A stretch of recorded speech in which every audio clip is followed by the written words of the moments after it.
అందరికీ నమస్కారం. కార్యక్రమం ప్రారంభించే ముందు గురువు గారు బ్రహ్మర్షి పత్రి గారికి ఒకసారి మనం ధన్యవాదాలు చెప్పుకుందాం. ఇప్పుడు మనం కొన్ని విషయాలు తెలుసుకుందాం. మనం ఎక్కువగా జ్ఞానం గురించి అంటే ఆత్మ జ్ఞానం గురించే ఎక్కువగా తెలుసుకుంటున్నాం. చాలా మందికి అనిపించవచ్చు, ఏంటి వీరు ఆత్మ జ్ఞానం మీద ఎక్కువ బోధిస్తున్నారు, ఇంకేం లేవా అంటూ. కానీ గుర్తుపెట్టుకోండి, ఎన్నో ఉన్నాయి సృష్టిలో. లక్షలు కాదు, కోట్లు కాదు, కోటాను కోట్లు ఉన్నాయి. అన్నిటికంటే గొప్పది ఆత్మ. అంటే మీరు దైవము అనుకోవచ్చు, ఇంకా ఆ పదం తక్కువే. భగవంతుడు, అది కూడా తక్కువే. పరబ్రహ్మ, ఇది అర్థమవుతే అప్పుడు తెలుస్తుంది. అంతటి గొప్ప పరబ్రహ్మ గురించి తెలుసుకోవడమే జ్ఞానం. అంటే దేని గురించి తెలుసుకుంటే ఇంకా తెలుసుకోవలసింది ఉండదో అదే జ్ఞానం. ఆ జ్ఞానం గురించే మనం తెలుసుకుంటున్నాం. ఆ ఆత్మ జ్ఞానమే మనం తెలుసుకుంటున్నాం.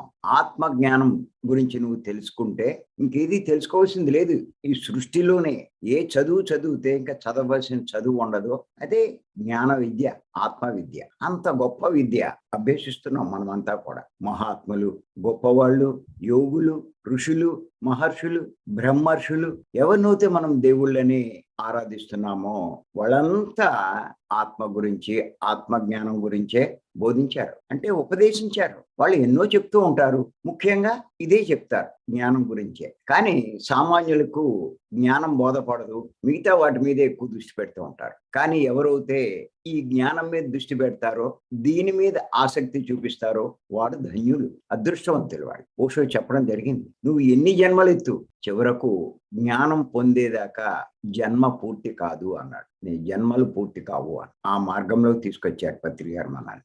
ఆ జ్ఞానమే ఇంకా ఇంకా విస్తృతంగా, విపులంగా అన్ని కోణాల్లోంచి తెలుసుకునే ప్రయత్నం చేస్తున్నాం మనం. ఈ రోజు మనం షిరిడి బాబా బోధించినటువంటి జ్ఞానోపదేశం అంటే ఏమిటో తెలుసుకుందాం. షిరిడి బాబాని ఇప్పుడు లక్షల మంది, కోట్ల మంది ఆరాధిస్తున్నారు. సాయి సచ్చరిత్ర, ఆ పుస్తకాన్ని పారాయణ కూడా చేస్తారు, ఆయన చరిత్ర. అందులో బాబా బోధించినటువంటి ఎన్నో విషయాలు ఇవ్వబడ్డాయి, ఆయన బోధలు. విచిత్రం ఏంటంటే అందులో ఆయన గురించి శిష్యులు ఇలా కొంతమంది చెప్పుకొచ్చారు, వాటి మీద దృష్టి పెడతారు. కానీ సాయి చెప్పిన వాటిని, బాబా చెప్పిన వాటి మీద అంత దృష్టి పెట్టరు. మళ్ళా సాయిబాబా గొప్పవాడు అంటారు. గొప్పవాడు గురించి చెప్పిన వాటి మీద దృష్టి పెడుతున్నారు, కానీ అంతటి గొప్పవాడు స్వయంగా చెప్పిన దాని మీద అంత దృష్టి పెట్టరు. అని చేత నేనేం చేశానంటే, బాబా సందేశాలు, షిరిడి బాబా సందేశాలు అనే పుస్తకం నేను రాయడం జరిగింది. ఆ సాయి సచరిత్రలో బాబా బోధించిన బోధలన్నీ తీసి మీకు ఇవ్వడం జరిగింది.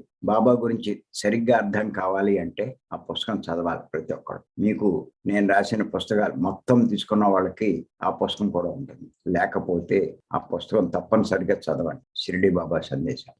అందులో ఓ టాపిక్ ఆయన చెప్పింది, జ్ఞానోపదేశం అంటే అన్న దాని మీద బాబా ఇచ్చిన వివరణ తెలుసుకుందాం. ఆయన జ్ఞానం అంటే ఏంటి, దాన్ని ఎలా ఉపదేశించాలో అంటే బోధించాలో కూడా వివరించారు. ఆయన జాగ్రత్తగా రాసుకోండి. ఆయన బోధ జ్ఞానోపదేశం అన్న దాని మీద ఆయన ఏమన్నారంటే, అజ్ఞానాన్ని నశింప చేయడమే జ్ఞానం అని బాబా చెప్పారు. అజ్ఞానాన్ని నశింప చేయడమే జ్ఞానం అని బాబా చెప్పడం జరిగింది. ఇంకా వివరించారు, చీకటిని తరమడమే వెలుతురు. వెలుతురు అంటే ఏంటి? చీకటిని తొలగించడమే. ద్వైతమును నశింప చేయడమే అద్వైతం అని చెప్పి బాబా అన్నారు.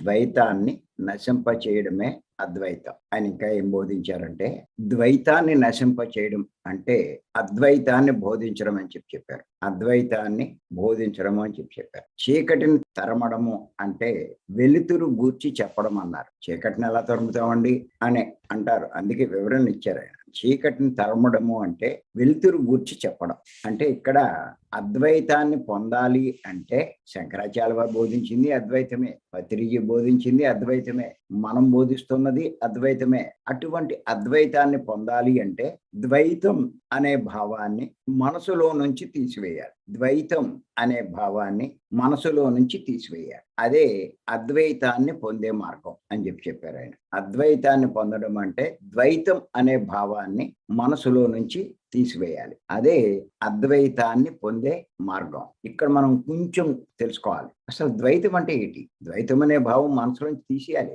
అసలు ద్వైతం అంటే ఏంటి? నేను వేరు, దేవుడు వేరు అనే భావం. ద్వైతం అంటే అంటే 2. నేను వేరు, దేవుడు వేరు అనే భావం. నిన్న ఈ డిస్కషన్ వచ్చింది 3 రోజుల క్లాస్‌లో. పత్రిజీ ద్వారా స్టార్టింగ్‌లో నేను పొందిన బోధ ఇదే. ఆయన్ని పర్సనల్‌గా కలిసినప్పుడు ఆయన నోటి నుంచి వచ్చిన వాక్యాలు, మొట్టమొదట్లో వచ్చిన వాక్యాలు ఇవే. మతి లేదు నాకు. విజయవాడలో రాఘవరావు గారింట్లో. ఆయనంటే నేను వెళ్తే ఆయన స్నానం అది చేస్తున్నారు.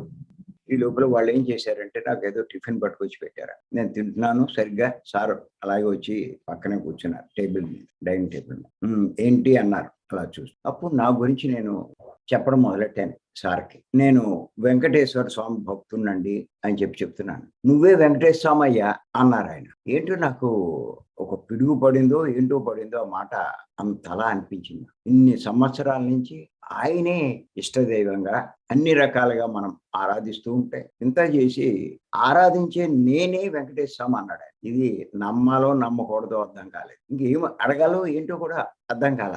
సరే ఏదో నన్ను పొగడ్డానికి అలా అంటున్నారేమో అని చెప్పి లోపల అనుకున్నాను. నాతో ఏమైనా పని ఉందేమో ఈయనకి. అయ్యో భావాలు. కానీ మొత్తం మీద ఆ మాట ఒక పిడుగు లాంటిదేనా. ఇంకా తర్వాత మిగతా ఏదో ప్రతి సంవత్సరం వెళ్తూ ఉంటానని, వ్యాపారం చేస్తానని ఇలాగ ఇవన్నీ చెప్పుకొచ్చారు నా గురించి ఆయన. ఇంకా మిగతా డిస్కషన్స్ జరిగినాయి ఎప్పుడు. కానీ ఆయన అన్న మాట నా మదిలో మెదులుతూనే ఉంది. నమ్మశక్యం కాలేదన. మానవుడినైన నేనెక్కడ, భగవంతుడైనటువంటి ఆయనెక్కడ, ఆయనే నేను అంటారేంటి? ఇది చాలా గందరగోళంగా ఉంది. ఇంకా నాలో దానికి ఆన్సర్ కావాలి కదా. ఏదో ఆయన అనేశారు, నేను వినేశాను. సరిపోతుందా? మన ప్రవర్తన ఎలా ఉంది? దైవంలో ఎక్కడుంది? నా దగ్గర ఏ శక్తులు ఉన్నాయి? ఏ జ్ఞానం ఉంది? ఏముంది అసలు నా దగ్గర? నేను వెంకటేశ్వర స్వామి. నేను ఎలా అవుతాను? స్టార్టింగ్ మాటలే ఆయన నోట్లోంచి వచ్చిన ఒక్క మాట ఎంతటి తుఫాన్ని చెలరేపిందంటే అంతటి తుఫాన్. కానీ ఎందుకో తెలీదు ఆయన మాటలు మటుకు నాకు ఆయన ఏం చెప్పినా అన్ని బాగా నచ్చాయి. ఆసక్తిగా వినేవాడిని. ఆయన స్పీచ్లు ఇంకా బాగా వినడం మొదలెట్టాను. ఆయన అయ్యో పుస్తకాలు కొద్దిగా ఉంటాయి, అవి బాగా చదివాను. వాటి ఎసెన్స్ ఇదే నాకు ఇది దొరకాలి నాకు ఇది. తర్వాత ఆయన భీమవరం వచ్చారు. అప్పుడు అన్నారు ఆయన, నువ్వు దేహం కాదయ్యా అన్నారు. మళ్ళా అది కూడా చాలా ఒక రకంగా గట్టిగా ఒక పిడుగు లాంటి మాటే. నేను దేహం కాకూడదు. మరి ఎవరు నేను కనపట్లేదు ఆయనకి. నువ్వు ఆత్మ అన్నారు. అప్పుడు అక్కడేమో నువ్వు దేవుడు అన్నారు, ఇక్కడేమో నువ్వు ఆత్మ అన్నారు. ఈ పుస్తకాలే చదువుతుంటే ఆయన స్పీచ్లు ఇంకా కొంతమంది స్పీచ్లు తర్వాత అప్పుడు కొంచెం పుస్తకాలు ఎక్కువ చదివానప్పుడు బాగా చదివితే ఈ దేహం నేను కాదు, నేను ఆత్మ అన్నది అర్థమైంది. విగ్రహం దేవుడు కాదు, ఆత్మే దేవుడు అనేది అర్థమైంది. ఆత్మ దేవుడైనప్పుడు నేను ఆత్మ అయినప్పుడు నేనేమవుతాను? నేనే దైవం అవుతాను. అహం బ్రహ్మాస్మి అనే ఆ వేదాలు ఉపనిషత్తుల్లో ఉన్నటువంటి మాటకి అర్థం అప్పుడు బోధపడింది. అంతేకాదు అన్నమాచార్యులు వారు చాలా గొప్ప భక్తుడు అనుకునేవాడిని. ఎంతో వెంకటేశ్వర స్వామి మీద ఆయన్ని కొనియాడుతూ పాడిన ఎన్నో పాటలు ఉన్నాయని. అవి పాడుతూ సృష్టిలో ఉన్న సత్యాన్ని చెప్పాడు ఆయన. బ్రహ్మం ఒక్కటే, పరబ్రహ్మం ఒక్కటే, హేనాదికములు ఎందుకు లేవు, అందరికీ శ్రీహరే అంతరాత్మ. ఆ శ్రీహరే వెంకటేశ్వర స్వామి, ఆ వెంకటేశ్వర స్వామి అందరిలో ఉన్న ఆత్మ. మన శరీరంలో ఉన్న ఆత్మే ఆ వెంకటేశ్వర స్వామి. అందరిలోనూ ఉన్నాడు. ఆ ఆత్మే మనం. అంటే ఎవరు వెంకటేశ్వర స్వామి కాదు, ప్రతి ఒక్కరూ వెంకటేశ్వర స్వామి. నువ్వు నారాయణ అనుకో, ఏ పేరు పెట్టు, పేర్లు అనేకం, ఉన్నది ఆయన ఒక్కడే, ఆ పరబ్రహ్మే. నువ్వెక్కడున్నావు అసలు?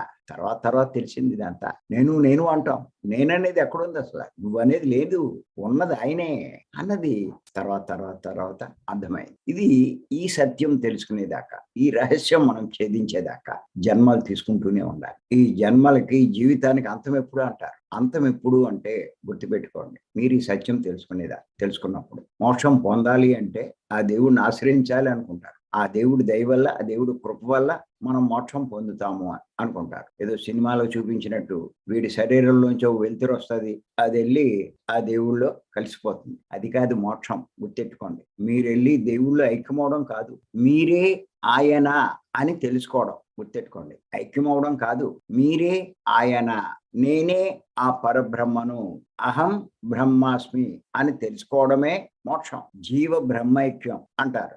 జీవ బ్రహ్మైక్యం అంటారు. చాలా మంది జీవుడు వేరు దేవుడు వేరు అనుకుంటారు. ఈ జీవుడు వెళ్ళి ఆ బ్రహ్మంలో ఐక్యం అవడమే మోక్షం అనుకుంటారు. నిజంగా ఈ జీవుడు వేరు ఆ బ్రహ్మ వేరు అవుతే ఐక్యం అయ్యే అవకాశం ఉంది. కానీ ఈ జీవుడు ఆ బ్రహ్మ వేరు వేరు కాదు, ఇద్దరు ఒకటే. ఎలా ఐక్యమవుతారు? ఇద్దరు ఒకటి అవుతే. అంచేత జీవ బ్రహ్మైక్యము అంటే జీవుడు వేరు బ్రహ్మ వేరు కాదు, నేను వేరు భగవంతుడు వేరు కాదు, ఇద్దరు ఒకటే అని తెలుసుకోవడమే జీవ బ్రహ్మైక్యం. ఇప్పుడు మనం చేసే ప్రయత్నం అదే. స్టార్టింగ్ లోనే ఎంత గొప్ప బోధ చేశారు నా పత్రి గారు. ఆయన కలిసినప్పుడు మొట్టమొదట మాటలు ఆయన నోటి నంబర్ నుంచి వచ్చినాయి. ఆయన భీమవరం వచ్చినప్పుడు నువ్వు ఆత్మ దేహం కాదు ఆయన నుంచి నేను తెలుసుకున్నాను. ఇంకా ఆయన ఎలా వదులుతాం? అంతకుముందు ఎంతో మందిని కలిసాం, ఎవరు చెప్పలేదు ఇదంతా. ఈ ఉపన్యాసాలు ఇవన్నీ వింటున్నాం, పెద్ద పెద్ద పండితులు వీళ్ళంతా. అంతా మనం ఏదో మానవులం అన్నట్టుగా, మనకి అయ్యో సహజంగా కష్టాలు వస్తాయన్నట్టుగా ఆ దేవుణ్ణి మనం ఆశ్రయిస్తే, ఆరాధిస్తే, ప్రార్థిస్తే, పూజిస్తే, భజిస్తే అవి పోతాయి అన్నట్టుగా చెప్తున్నారు. ఆ భావంలోనూ ఉన్నాం. కానీ పత్రిక ద్వారా మొట్టమొదట ధ్యానం చేయి నీ రోగాలు తగ్గుతాయి, ధ్యానం చేయి నీకు మనశ్శాంతి వస్తుంది, ధ్యానం చేయి, ఇటువంటివి చెప్పలేదు నాకు. ఈ మాటలే ఆయన స్టార్టింగ్ లో ఆయన నుంచి నాకు తెలుసుకున్నది. అంటారు ఏదో గురువు గారు బోధిస్తారని. ఇది బోధ కాదా? 4 మాటలే పిడుగు లాంటి మాటలు. నువ్వే వెంకటేశ్వర స్వామి, నువ్వే దేవుడు, నువ్వే ఆ పరబ్రహ్మ. ఎంత గొప్ప బోధ అండి! ఆశ్చర్యం కలిపే బోధ. అటువంటి ద్వైత అనే భావాన్ని మనసులోంచి తీసివేయాలనే షిరిడి బాబా బోధించారు. ఎంతమందికి అర్థమవుతుందండి? ఆయన వేరు నేను వేరు అనే భావంలోనే ఉన్నారు. ఆయన ఏమంటాడు? నేను వేరు నువ్వు వేరు అనే భావం కాదు, తీసేయి అని చేత ఆయన బోధ వీళ్ళకి ఎక్కడ అర్థమవుతుంది? రోగాల కోసం వచ్చిన వాడికి ఈ జ్ఞానం ఎక్కడ అర్థమవుతుంది? పత్రిక గారిని అర్థం చేసుకోవాలంటే సామాన్యమైన విషయం కాదు. ఆయన ఎక్కువ బోధలన్నీ జ్ఞానపరమైనవి ఉంటాయి. ఈ విషయాన్ని, ఈ సత్యాన్ని అర్థమయ్యేటట్టుగా ఎన్నో కోణాల్లో ఆయన బోధించడం జరిగింది. అంచేత గుర్తుపెట్టుకోండి, షిర్డి బాబా స్పష్టంగా చెప్పారు. ద్వైతం అంటే నేను వేరు దేవుడు వేరు అనే భావం. అలాగే అద్వైతం అంటే నేను వేరు దేవుడు వేరు కాదు, ఇద్దరూ ఒకటే. అంటే నేనే ఆ దైవాన్ని అని తెలుసుకోవడం. అంటే వేదాల్లో చెప్పబడినటువంటి అహం బ్రహ్మాస్మి అన్న వాక్కును తెలుసుకోవడం అన్నదే విషయమే ఆయన బోధించడం జరిగింది.